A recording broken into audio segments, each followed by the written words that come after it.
안녕하세요. 이상큐브입니다.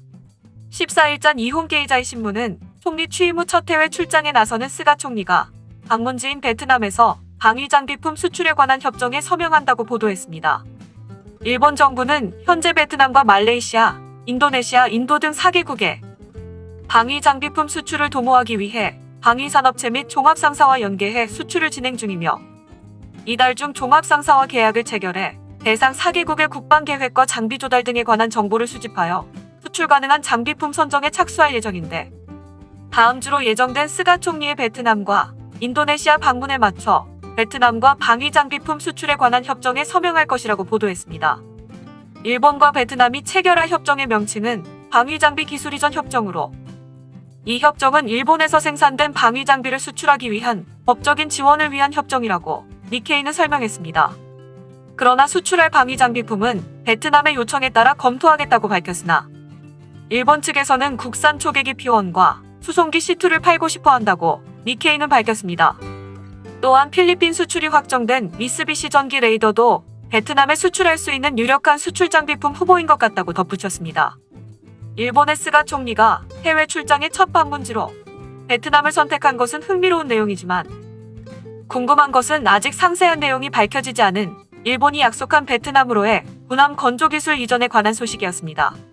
일본은 올 3월 야마사키 통합 막류장이 베트남을 방문했을 때 베트남 측에 군함 건조기술 이전을 약속했고 이 소식은 베트남 언론뿐 아니라 제인스 디펜스 위클리를 비롯한 많은 해외 언론이 일본이 군함 건조기술을 베트남에 이전했다고 크게 보도했기 때문에 전혀 오보가 아닐 것입니다.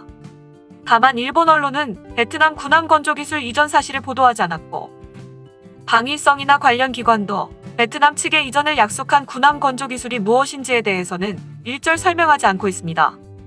당시에 외신이 간략한 기사만을 보도했는데 당시의 기사를 보면 일본은 베트남의 군함 건조 기술을 이전하고 육상자위대와 베트남 육군과의 관계 강화 방안에 합의했으며 일본은 잠수의학과 구조훈련을 배울 수 있는 기회를 베트남 해군에 제공하고 의료 및 구조기구를 제공하기도 했다라고만 나와 있습니다.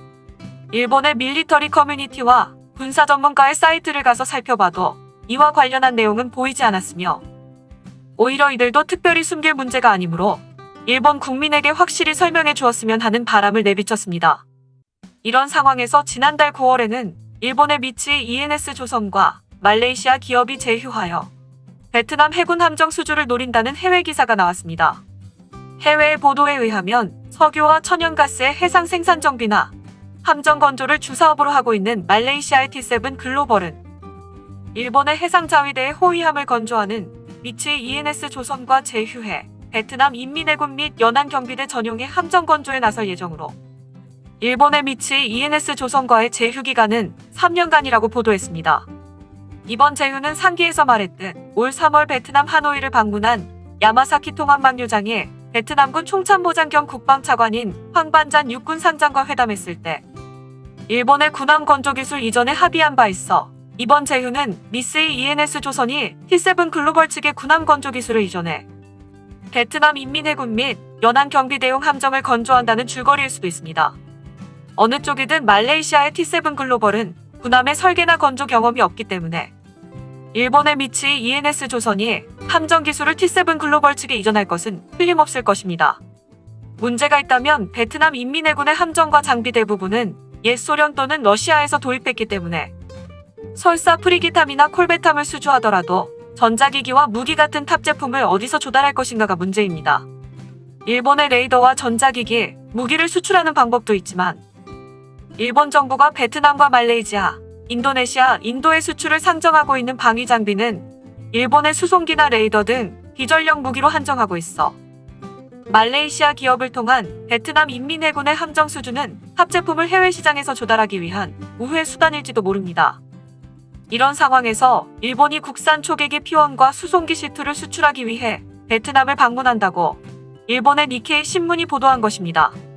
지금까지 나온 외신들의 기사를 보면 베트남 입장에서는 일본으로부터 직접적으로 함정 기술을 전수받는 것도 아니며 일본이 말레이시아 기업의 함정 기술을 이전하면 말레이시아 기업이 베트남 함정을 수주하는 방식으로 베트남이 일본으로부터 함정에 관한 기술을 얼마나 이전받을 수 있는지는 모르는 것입니다.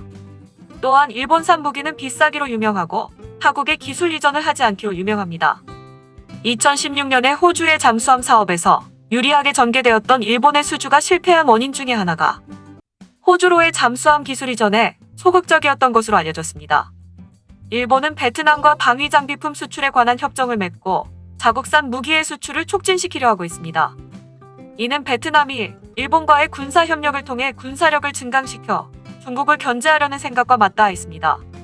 하지만 베트남의 의도대로 일본의 군수 기술을 전수받아 베트남의 국방을 강화하려는 계획이 실현될지는 미지수입니다. 일본은 베트남에 대한 군사기술 전수보다는 니케이가 보도했듯 다른 무기 판매에 더 많은 관심이 있기 때문입니다. 또한 일본은 베트남뿐만 아니라 인도네시아와도 비슷한 협정을 체결해서 무기를 판매할 계획이라고 알려졌습니다. 일본이 동남아로의 무기 수출 전략이 얼마나 성공할지는 알 수가 없지만 인도네시아의 프라보오 국방장관을 만나보면 무기 수출이 얼마나 어려운지를 일본은 뼈저리게 느끼게 될 것입니다. 이상 마치겠습니다. 시청해주셔서 고맙습니다. 이상큐브였습니다.